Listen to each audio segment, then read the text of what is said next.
नमस्ते साथियों, मैं सोनू आर्य और आप देख रहे हैं बोल हिंदुस्तान आवाज़ दिल से। आज उपस्थित हैं आर्य समाज की गतिविधियों के अंतर्राष्ट्रीय केंद्र स्वामी इंद्रवेश विद्यापीठ आश्रम टिटोली में। किसान आंदोलन की कवरेज तो करते करते लगभग 2 महीने से ज़्यादा का समय हो गया। दिल्ली के ऊपर जा कर के हमने किसान आंदोलन को देखा, गांव में हम गए, सामान्य जनों से हमने बात की, बड़े बुजुर्गों से हमने बात की, बच्चों से हमने बात की और वास्तविक स्थिति को जानने का हमने प्रयास किया। धरातल के ऊपर कैसी चीज़ें चल रही हैं वो हमने देखी और आप तक पहुँचाई। आज हम उपस्थित हैं यहाँ टिटोली में और यहाँ आर्य समाज की गतिविधियों का बहुत बड़ा केंद्र ये है। और आज हमसे बात करने के लिए यहाँ छात्र गांव से किसानों का जत्था मौजूद है। आर्य समाज के बड़े सक्रिय सदस्य आप हैं और आर्य समाज की गतिविधियों को गांव में निरंतर संचालित आप करते रहते हैं। तो आइए उनसे कुछ प्रश्न पूछते हैं आर्य समाज को लेकर के भी, और किसान आंदोलन में क्या भूमिका उन लोगों की है उस बारे में भी जो है उनसे हम बात करेंगे। तो सबसे पहला सवाल हम लेते हैं आदरणीय भाई श्रवण जी से। युवा साथी हैं और बड़े सक्रिय कार्यकर्ता भी हैं। तो भाई साहब, आप जो आर्य समाज में कैसे आए, कैसे जुड़े और आर्य समाज में आने के बाद आपके जीवन में क्या परिवर्तन आए? देखिए, सबसे पहले मेरा सभी को नमस्कार। मैं आर्य समाज में पहली बार सन 2000 में देवेंद्र लाठर ने एक कैंप लगाया था, युवा चेतना निर्माण शिविर, उसमें जुड़ा था। उसके बाद मुझे बड़ा अच्छा लगा। पहली बार स्वामी आर्यवेश जी, जिन्होंने उस टाइम संन्यास नहीं लिया था, उस समय इनका नाम जगबीर सिंह एडवोकेट था, इनके विचारों को सुना। स्वामी इंद्रवेश जियों के विचारों को सुना। स्वामी ओमानंद जी भी थे उस टाइम पे, उनके विचारों को सुना। तो मेरे जीवन पे बहुत गहरा प्रभाव पड़ा उनके विचारों का। उसके बाद मैंने गुरुकुल कांगड़ी में एक कैप्सूल कैंप अटेंड किया। उसके बाद और भी कई कैंप अटेंड किए, जिसके कारण मैं आज कभी भी नशा, कोई भी व्यभिचार, हर तरह की बुराई से दूर हूँ। और मुझे खुशी है और मुझे इस बात का गर्व है कि मैं एक आर्य समाज से जुड़ा हुआ हूँ। और इसके कारण मेरी ज़िंदगी में इतना परिवर्तन आया कि मेरी छवि आज एक बहुत ही चरित्रवान युवाओं में होती है। ये सब मेरे आर्य समाज की देन है ये। अच्छा, कुछ और साथी भी हमारे साथ यहाँ मौजूद है। एक और युवा साथी आदरणीय भाई जोगेंद्र जी हमारे साथ यहाँ मौजूद हैं। उनसे भी एक सवाल ले लेते हैं। भाई साहब, उन्होंने अभी बात की कि अन्य संगठनों में आर्य समाज के संगठन में यही सबसे बड़ा एक अंतर है। आर्य समाज से जुड़ा हुआ जो भी व्यक्ति होगा वो संस्कारवान भी होगा, उसके भीतर जो है चारित्रिक गुण भी होंगे, प्रखरता भी उसमें होगी। सामान्य जन से आर्य समाजी हट करके होता है। और ये भी बोला जाता है कि एक आर्य समाजी जो है 100 लोगों के ऊपर भारी पड़ता है। आप क्या कहेंगे? देखिए, सबसे पहले भारत माता की जय, आर्य समाज की जय। आर्य समाज के श्रेष्ठ रचयिता स्वामी दयानंद की जय, इंद्रवेश की जय। और हमारे साथ में आए हमारे गांव से कुछ टेकराम सरपंच साहब, सूरजमल जी, हरियामल जी, श्रवण जी और जितने यहाँ पर बैठे हैं उन सभी को राम राम। साथियों, मैं आर्य समाज और उसके बारे में बात कहना चाहूँगा। आर्य समाज इस देश की रीढ़ की हड्डी रहा है। आर्य समाज ने अपने राष्ट्र के लिए वो काम किए हैं, शायद कोई समाज ऐसा काम ना कर सके। वैसे तो हर समाज अपनी अपनी जगह अपनी अपनी भूमिका निभाता है। हम किसी समाज के निंदक नहीं हैं, क्योंकि हर समाज अपने तरीके से समाज को सुधारने का काम करता है। लेकिन फिर भी आर्य समाज को विचारों को सर्वश्रेष्ठ कहते हैं, क्योंकि वो विचार सर्वश्रेष्ठ इसलिए हैं। आर्य समाज सबसे पहला ब्रह्मचारी के बारे में ज्ञान देता है। और जिस व्यक्ति के बारे में ब्रह्मचारी के बारे में ज्ञान दिया जाए और जिस युवा के ब्रह्मचार्य का ज्ञान लग जाए तो उसमें कोई शंका नहीं, वो योगी सन्यासी बनकर देश की रक्षा करता है। भगत सिंह, सुभाष चंद्र बोस बनकर देश की रक्षा करता है। क्योंकि किसी देश को, किसी समाज को अगर योगी, सन्यासी और ब्रह्मचारी व्यक्ति मिल जाएं तो उस देश को कोई गुलाम नहीं कर सकता, उस देश की पीढ़ी को कोई गुमराह नहीं कर सकता।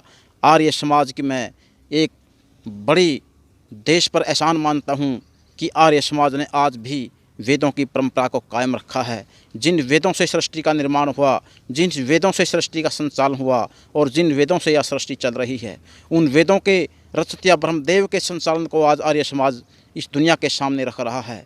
हमारी परंपरा हमारी मिथ्या क्यों मिथ्या हो गई? क्योंकि हमारे वेद लुप्त हो गए, हमारी युवाओं का चरित्र लुप्त हो गया। अगर हमारे देश का चरित्र, हमारे देश के युवाओं में क्रांति और सन्यासी जब तक पैदा होते रहेंगे तब तक हमारे राष्ट्र को कोई गुलाम नहीं बना सकता, कोई नज़र उठाकर नहीं देख सकता। आज भले ही कुछ व्यक्ति कुछ राजनेता ढंगोसले भरते हैं कि हम राजनीतिक हैं, हम देशभक्त हैं, हम समाज भक्त हैं, लेकिन समाज भक्त राष्ट्रभक्त बिरले ही होते हैं। वही होते हैं जो आर्य समाज जैसे सर्वश्रेष्ठ विज्ञान और ज्ञान से निकल कर आते हैं, जो सिर्फ मातृभूमि और राष्ट्र से प्रेम करते हैं, देश से प्रेम करते हैं, मानवता से प्रेम करते हैं, जो पूरे विश्व को एक कुटुंब के समान देखते हैं। वही इस देश का भला कर सकते हैं, वही समाज का भला कर सकते हैं। और ऐसे सर्वश्रेष्ठ आर्य समाजी को और ऐसे सर्वश्रेष्ठ हर समाज के व्यक्ति को मैं सलाम करता हूं, जो राष्ट्र के लिए जीता है, राष्ट्र के लिए मरता है, समाज के लिए अपने प्राण देने के लिए आहुति के लिए तैयार रहता है। धन्यवाद है उन वीरों को जो अपनी मातृभूमि के लिए कुर्बान हो गए। हम सदा उनके ऋणी रहेंगे और उनके पथ पर चलकर देश के लिए काम करते रहेंगे, ऐसा हमारा निर्णय है। हमारे साथ यहाँ जो है खरकड़ा गांव से आदरणीय भाई रामेंद्र आर्य जी भी मौजूद हैं।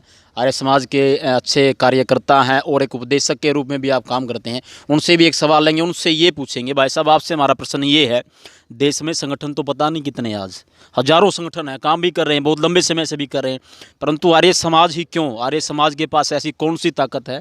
आर्य समाज के पास ऐसा क्या ज्ञान है, क्या विज्ञान है कि आर्य समाज सब संगठनों की तुलना में सबसे अग्रणी भूमिका में खड़ा दिखाई देता है, सबसे श्रेष्ठ दिखाई देता है? क्या कारण है? आर्य समाज की सबसे बेस्ट बात तो ये है कि आर्य समाज लकीर का फ़कीर नहीं है। ये हर बात को तोल के बोलता है। ये वैज्ञानिक आधार है, बिल्कुल वेद में जो बातें हैं वो वैज्ञानिक आधार पर सच्ची खरी हैं। तो स्वामी दयानंद ने आर्य समाज की स्थापना इसीलिए करी। वैसे तो चल ही रहे थे, आर्य समाज की स्थापना करने की जरूरत क्या थी? जो अंधविश्वास और पाखंड घुस गया था हिंदू धर्म में खास करके, उसको दूर करने के लिए महर्षि दयानंद ने आर्य समाज की स्थापना करी। उसी के आधार पर, और हमने इसीलिए अब स्वामी दयानंद की शिक्षा अच्छी लगती है क्योंकि वो वैज्ञानिक आधार है, उसमें कोई पाखंड नहीं है, अंधविश्वास नहीं है, बिल्कुल विवेक बुद्धि से उसमें सोच समझ करके बोलना पड़ता है। अच्छा, यदि आज की बात करें, आज का ट्रेंड जो चल रहा है किसान आंदोलन, और आर्य समाज की अगर बात करें, इतिहास के ऊपर नज़र डाली जाए तो आंदोलन कोई भी रहा हो, और चाहे वो जो है राष्ट्र की स्वतंत्रता से जुड़ा हुआ मुद्दा रहा हो, कन्या भ्रूण हत्या को मिटाने का जो कलंक था उसको दूर करने का, मिटाने का जो संकल्प आर्य समाज ने लिया था उसके लिए कार्य किया, वो बात रही हो, नशाखोरी को मिटाने के लिए जो है शराबबंदी के बहुत बड़े बड़े आंदोलनों का आयोजन किया गया। स्वामी इंद्रवेश जी ने भी जो है गेहूं के भाव को बढ़ाने के लिए बहुत लंबे समय तक भूख हड़ताल भी की थी और बड़ा ऐतिहासिक आंदोलन वो भी था। तो आज जो आंदोलन चल रहा है इसमें आर्य समाज की क्या भूमिका है और क्या करना चाहिए? इसमें आर्य समाज वैसे खूब भूमिका है और साथ दे रहा है किसानों का। हर जगह मैं देखता हूँ, स्वामी आर्यवेश जी भी को भी देखता हूँ और आप चैनल वालों को भी देखता हूँ। मिशन आर्यवर्त के माध्यम से भी मैं खबरें सुनता हूँ। खूब आर्य समाज में काम कर, और गाँव के माध्यम से जैसे जितने भी आर्य समाजी सब किसानों के साथ हैं और साथ देना भी चाहिए। तो साथियों, ये छात्र गांव से कुछ हमारे बड़े बुजुर्ग भी हमारे साथ उपस्थित थे, युवा साथी भी हमारे साथ उपस्थित थे, और खड़कड़ा से विशेष तौर पर आदरणीय भाई रामेंद्र जी हमारे साथ उपस्थित थे। हम भी आज उपस्थित हैं आर्य समाज की गतिविधियों के अंतर्राष्ट्रीय केंद्र में। मैं स्वयं आर्य समाज का कार्य करता हूं, व्यायाम शिक्षक के तौर पर मैं काम करता हूं, इसके अलावा उपदेशक का काम भी हम करते हैं, और चैनल को तो हम निरंतर काफ़ी समय से चला ही रहे हैं। आज की कवरेज आपको यहाँ से लाइव कवरेज हम दिखा रहे थे। प्रयास करेंगे 2 या 3 दिन के बाद, जैसे ही थोड़ा सा हमें यहाँ से समय मिलेगा, दिल्ली की सड़कों के ऊपर फिर जाएंगे और किसान आंदोलन की से जुड़े हुए प्रत्येक मुद्दे के ऊपर वो खबरें आपको दिखाएंगे जो बेहद आवश्यक हैं। बहरहाल देखते रहिए बोल हिंदुस्तान। मैं सोनू आर्य, टिटोली आश्रम रोहतक से।